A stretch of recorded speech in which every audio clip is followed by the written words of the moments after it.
नमस्कार दोस्तों, मैं प्रभात तिवारी और सार्थक क्लासेस के यूट्यूब चैनल पर आप सभी लोगों का एक बार फिर से बहुत बहुत स्वागत करता हूं। और एक बार फिर से आज हम बात करेंगे superfast revision GK GS most important and exam oriented 5000 plus online question. ये पूरी सीरीज ऐसे सभी अभ्यर्थियों के लिए महत्वपूर्ण है जिनके पाठ्यक्रम में वनडे एग्जाम में जीके और जीएस से संबंधित पाठ्यक्रम है, से संबंधित प्रश्न पूछे जाने हैं। हमारा प्रयास इस कड़ी में 5000 से अधिक ऐसे प्रश्नों को शामिल किया जाए जो कि आपके एग्जाम की दृष्टि से महत्वपूर्ण हो। और आपको बता दें, जो लोग इस वीडियो के माध्यम से पहली बार हमसे जुड़े रहे हैं, तो इससे पहले 14 वीडियो और लगभग 700 पॉइंट कवर किए जा चुके हैं और ये सभी आपको जो है प्लेलिस्ट में मिल जाएंगे। तो आप सार्थक क्लासेस में जो प्लेलिस्ट है उसमें जाइए, वहाँ पर आपको ये सभी वीडियोस मिल जाएंगे। तो चलिए स्टार्ट करते हैं आज का वीडियो। और यहाँ पर पहला ही प्रश्न बहुत महत्वपूर्ण है। भारत में सर्वप्रथम शून्य आधारित बजट प्रस्तुत किया था, यानी किसने प्रस्तुत किया था? तो भारत में सर्वप्रथम शून्य आधारित बजट को राजीव गांधी जी ने प्रस्तुत किया था। ऐतिहासिक ग्रंथों में कारसर्पण किसे कहा गया है? तो जो आहत सिक्के होते थे उन्हें ऐतिहासिक ग्रंथों में कारसर्पण के नाम से जाना जाता है। आधुनिक कंप्यूटर का जनक किसे कहा जाता है? तो आधुनिक कंप्यूटर का जनक एलन ट्यूरिंग को कहा जाता है। किसकी उपस्थिति के कारण लाल मिर्च जो है तीखी होती है? जो लाल मिर्च है आप लोग भी जानते हैं, जैसे कि काफ़ी तीखी होती है, कड़वी होती है। तो उसका रीजन होता है, एक पदार्थ है कैप्सेसिन, उसकी उपस्थिति के कारण लाल मिर्च जो है तीखी होती है। श्री कृष्ण का उल्लेख सर्वप्रथम हमें जो है छांदोग्य उपनिषद में देखने को मिलता है। और वारेन हेस्टिंग वह गवर्नर जनरल था जिस पर ब्रिटिश संसद में महाभियोग का मुकदमा चलाया गया था। बनारस हिंदू विश्वविद्यालय की स्थापना किसने की थी? तो बनारस हिंदू विश्वविद्यालय की स्थापना, जैसे आप लोग जानते हैं कि मदन मोहन मालवीय जी ने की थी। कब की थी? 1916 ईस्वी में। विषाणु की खोज किसने की थी? तो विषाणु की खोज रूस के वैज्ञानिक थे इवान वस्की, उन्होंने वर्ष 1892 ईस्वी में की थी। जीवक बिम्बसार का राजवैद्य था। इंडिया डिवाइडेड पुस्तक के लेखक डॉक्टर राजेंद्र प्रसाद जी हैं। समर्थ रामदास शिवाजी के आध्यात्मिक गुरु थे। तो ये प्रश्न भी कई बार पूछा गया है कि शिवाजी के आध्यात्मिक गुरु जो है निम्नलिखित में कौन थे? तो समर्थ रामदास जी जो है शिवाजी के आध्यात्मिक गुरु थे। भारत में जल पुरुष के नाम से किसे जाना जाता है? तो भारत में जल पुरुष के नाम से राजेंद्र सिंह जी को जाना जाता है। सत्य शोधक समाज की स्थापना ज्योतिबा फुले ने वर्ष 1873 ईस्वी में की थी। सबसे अधिक स्वर्ण मुद्राएं गुप्त शासकों द्वारा जारी की गई, जबकि सर्वाधिक शुद्ध स्वर्ण मुद्राएं कुषाण शासकों द्वारा जारी की गई थी। तो काफ़ी इंपॉर्टेंट है और ये दोनों ही पॉइंट एग्जाम में कई बार पूछे जा चुके हैं। राज्यसभा का गठन 1952 में हुआ था। किस वर्ष भारत में वायु परिवहन की शुरुआत हुई थी? तो भारत में वायु परिवहन की शुरुआत 1911 ईस्वी में हुई थी। भारत में न्यायिक संगठन की स्थापना कॉर्नवालिस ने की थी। सर्वाधिक विद्युत चालकता वाला तत्व कौन सा है? तो सिल्वर होता है। भारत के किस प्रांत में सर्वप्रथम साम्यवादी सरकार की स्थापना हुई थी? तो भारत में सर्वप्रथम साम्यवादी सरकार की स्थापना केरल में हुई थी। संविधान के अंतर्गत धन का केंद्रीकरण किसका उल्लंघन है? तो संविधान के अंतर्गत धन का विकेंद्रीकरण समानता के अधिकार का उल्लंघन होता है। भारत की संसदीय व्यवस्था में राष्ट्रपति एक संवैधानिक अध्यक्ष की भूमिका निभाता है। पंचायती राज संस्थाओं के आय का मुख्य साधन सरकारी अनुदान होता है। उच्चतम इलेक्ट्रॉन बंधुता वाला तत्व कौन सा होता है? तो उच्चतम इलेक्ट्रॉन बंधुता वाला तत्व क्लोरीन होता है। शेरशाह सूरी का मकबरा कहाँ पर स्थित है? तो शेरशाह सूरी का मकबरा, जैसे आप लोग जानते हैं, सासाराम बिहार में स्थित है। अंग्रेजों द्वारा दिल्ली को राजधानी वर्ष 1911 में बनाया गया था। व्यापार करने की सुविधा का सूचकांक, यानी जिसको हम ईज डूइंग बिजनेस सूचकांक के नाम से भी जानते हैं, इसे विश्व बैंक द्वारा जारी किया जाता है। कोई व्यक्ति जो 21 वर्ष की आयु का है तथा राज्य विधानमंडल का सदस्य निर्वाचित होने की योग्यता रखता है, पंचायत का सदस्य निर्वाचित होने के योग्य होगा संविधान के अनुच्छेद 243(4) के अनुसार। जो संविधान का अनुच्छेद 243(4) है उसमें इस बात का उल्लेख है कि कोई भी व्यक्ति जो 21 वर्ष की आयु का है और राज्य विधानमंडल का सदस्य निर्वाचित होने की योग्यता रखता है, वो पंचायत का सदस्य निर्वाचित होने के योग्य होगा। 12वीं पंचवर्षीय योजना का मुख्य उद्देश्य क्या था? तो 12वीं पंचवर्षीय योजना का मुख्य उद्देश्य त्रिभुतर धारणी एवं ज्यादा समावेशी विकास था। जैन दर्शन के अनुसार सृष्टि की रचना और पालन पोषण सार्वभौमिक विधान से होता है। 6वीं शताब्दी ईसा पूर्व में 16 महाजनपदों का उदय हुआ था और इनमें सर्वाधिक शक्तिशाली जो महाजनपद था वो मगध था। बुद्ध के प्रारंभिक गुरु आलार, कालाम तथा रुद्रक रामपुत्र थे। संविधान की कुंजी कहा जाता है संविधान की प्रस्तावना को। अशोक का 12वां शिलालेख स्त्री महामात्रों की नियुक्ति से संबंधित है। उत्तरी अमेरिका का उच्चतम पर्वत शिखर माउंट मैकिनले अलास्का में स्थित है। दलीप सिंह सिख राज का अंतिम शासक था, यानी जो दलीप सिंह थे वो सिख राज के अंतिम शासक थे या अंतिम राजा थे। किसने कृष्ण को हेराक्लीज कहा था? तो कृष्ण को हेराक्लीज मेगास्थनीज ने कहा था। मेगास्थनीज की जैसे आप जानते हैं कि प्रसिद्ध पुस्तक है इंडिका। तिब्बत में ब्रह्मपुत्र नदी को सांगपो नदी के नाम से जाना जाता है। अटल पेंशन योजना 9 मई 2015 को लॉन्च की गई थी या प्रारंभ की गई थी। जो संथाल विद्रोह था, इसकी समयावधि वही लगभग 1855 ईस्वी थी। तो संथाल विद्रोह के नेता थे सिद्धू और कान्हू।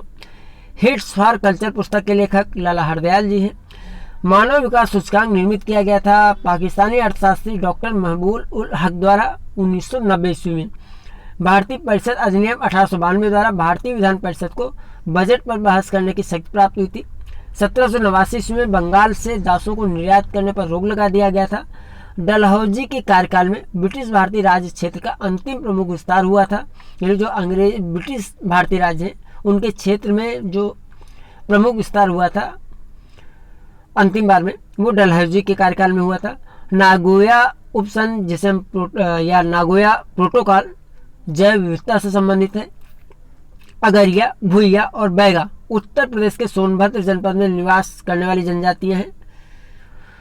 1972 में प्रारंभ की गई गारंटीड रोजगार योजना सर्वप्रथम महाराष्ट्र सरकार ने लागू किया था। और कब लागू किया था इसे? 1972-73 में। कमलजीत संधू ने वर्ष 1970 में बैंकॉक में संपन्न एशियाई खेलों में 400 मीटर की दौड़ में स्वर्ण पदक जीता था। जो ग्राफिका नामक पुस्तक के लेखक स्ट्रैबो हैं। और अंतरिक्ष में जाने वाला पहला बोलने वाला रोबोट कौन था? तो अंतरिक्ष में जाने वाला पहला बोलने वाला रोबोट था किरोबो। तो ये आज के 50 पॉइंट है। और देखिए वन लाइनर से अगर आप रिवीजन कर रहे हैं तो फैक्ट्स का रिवीजन करना आपके लिए जो है बहुत ज़रूरी हो जाता है। तो इसीलिए एक बार जल्दी से सारे फैक्ट्स को हम रिवाइज कर लेते हैं, जिससे कि सभी फैक्ट्स एग्जाम के दौरान अगर इनमें से कुछ पूछा जाता है तो हमें आसानी से याद आ जाए। भारत में सर्वप्रथम शून्य आधारित बजट राजीव गांधी ने प्रस्तुत किया था। ऐतिहासिक ग्रंथों में कारसारपा हासिकों को कहा गया है। और आधुनिक कंप्यूटर का जनक जो है एलन ट्यूरिंग को माना जाता है। कैप्सेसिंग की उपस्थिति के कारण लाल मिर्च तीखी होती है। छांदोग उपनिषद में श्री कृष्ण का उल्लेख सर्वप्रथम मिलता है। वारेन हेस्टिंग वह गवर्नर जनरल था जिस पर ब्रिटिश संसद में महाभियोग का मुकदमा चलाया गया था। बनारस हिंदू विश्वविद्यालय की स्थापना 1916 ईस्वी में मदन मोहन मालवीय जी ने की थी। विषाणु की खोज 1892 ईस्वी में रूस के वैज्ञानिक इवान वस्की ने की थी। जीवक बिम्सार का राजवैद्य था। इंडिया डिवाइडेड पुस्तक के लेखक डॉक्टर राजेंद्र प्रसाद जी हैं। समर्थ रामदास शिवाजी के आध्यात्मिक गुरु थे। भारत में जल पुरुष के नाम से राजेंद्र सिंह को जाना जाता है। सत्य शोधक समाज की स्थापना ज्योतिबा फुले ने 1873 ईस्वी में की थी। सबसे अधिक स्वर्ण मुद्राएं गुप्त शासकों द्वारा जारी की गई थी, जबकि सर्वाधिक शुद्ध स्वर्ण मुद्राएं कुषाण शासकों द्वारा जारी की गई थी। राज्यसभा का गठन 1952 में हुआ था। और 1911 ईस्वी में भारत में वायु परिवहन की शुरुआत हुई थी। भारत में न्यायिक संगठन की स्थापना कार्नवालिस ने की थी। सर्वाधिक विद्युत चालकता वाला तत्व सिल्वर है। भारत के केरल प्रांत में सर्वप्रथम साम्राज्य सरकार की स्थापना हुई थी। संविधान के अंतर्गत धन का विकेंद्रीकरण समानता के अधिकार का उल्लंघन है। भारत की संसदीय व्यवस्था में राष्ट्रपति एक संवैधानिक अध्यक्ष की भूमिका निभाता है। पंचायती राज संस्थाओं के आय का मुख्य स्रोत सरकारी अनुदान होता है। उच्चतम इलेक्ट्रॉन बंधुता वाला तत्व क्लोरीन होता है। शेरशाह सूरी का मकबरा बिहार के सासाराम में स्थित है। अंग्रेजों द्वारा दिल्ली को राजधानी 1911 ईस्वी में बनाया गया था। व्यापार करने की सुविधा का सूचकांक यानी ईज डूइंग बिजनेस सूचकांक विश्व बैंक द्वारा जारी किया जाता है। कोई व्यक्ति जो 21 वर्ष की आयु का है और राज्य विधानमंडल का सदस्य निर्वाचित होने की योग्यता रखता है, पंचायत का सदस्य निर्वाचित होने के योग्य होगा, ऐसा संविधान के अनुच्छेद 243 में वर्णित है। यह इसका उल्लेख मिलता है। 12वीं पंचवर्षीय योजना का मुख्य उद्देश्य तीव्रतर, धारणी एवं ज्यादा समावेशी विकास था। जैन दर्शन के अनुसार सृष्टि की रचना और पालन पोषण सार्वभौमिक विधान से होता है। 6वीं शताब्दी ईसा पूर्व में 16 महाजनपदों का उदय हुआ था, जिनमें से सर्वाधिक शक्तिशाली महाजनपद था मगध। बुद्ध के प्रारंभिक गुरु आलार कलाम और रुद्रक रामपुत्र थे। संविधान की कुंजी संविधान की प्रस्तावना को कहा गया है। अशोक का 12वां शिलालेख स्त्री महामात्रों की नीति से संबंधित है। उत्तरी अमेरिका का उच्चतम पर्वत शिखर माउंट मैकिनले जो है अलास्का में स्थित है। और दलीप सिंह सिख राज के अंतिम राजा थे। मेगास्थनीज ने कृष्ण को हेराक्लीज कहा है। तिब्बत में ब्रह्मपुत्र नदी को सांगपो नदी के नाम से जाना जाता है। अटल पेंशन योजना का प्रारंभ 9 मई 2015 को हुआ था। संथाल विद्रोह के जो नेता थे सिद्धू और कान्हू थे। हिट्स फॉर कल्चर पुस्तक के लेखक लाला हरदयाल जी हैं। मानव विकास सूचकांक पाकिस्तानी अर्थशास्त्री डॉक्टर महबूब उल हक द्वारा 1990 में निर्मित किया गया था। भारतीय परिषद अधिनियम 1892 द्वारा भारतीय विधान परिषद को बजट पर बहस करने की शक्ति प्राप्त हुई थी। 1789 ईस्वी में बंगाल से दासों के निर्यात पर रोक लगा दी गई थी। डलहौजी के कार्यकाल में ब्रिटिश भारतीय राज्य क्षेत्र का अंतिम प्रमुख विस्तार हुआ था। नागोया प्रोटोकॉल जैव विविधता से संबंधित है। अगरिया, भूइया तथा बैगा उत्तर प्रदेश के सोनभद्र जनपद में निवास करने वाली जनजातियां हैं। 1972 में प्रारंभ की गई गारंटीड रोजगार योजना सर्वप्रथम महाराष्ट्र सरकार द्वारा लागू की गई थी। कमलजीत संधू ने वर्ष 1970 में बैंकॉक में संपन्न एशियाई खेलों में 400 मीटर की दौड़ में स्वर्ण पदक जीता था।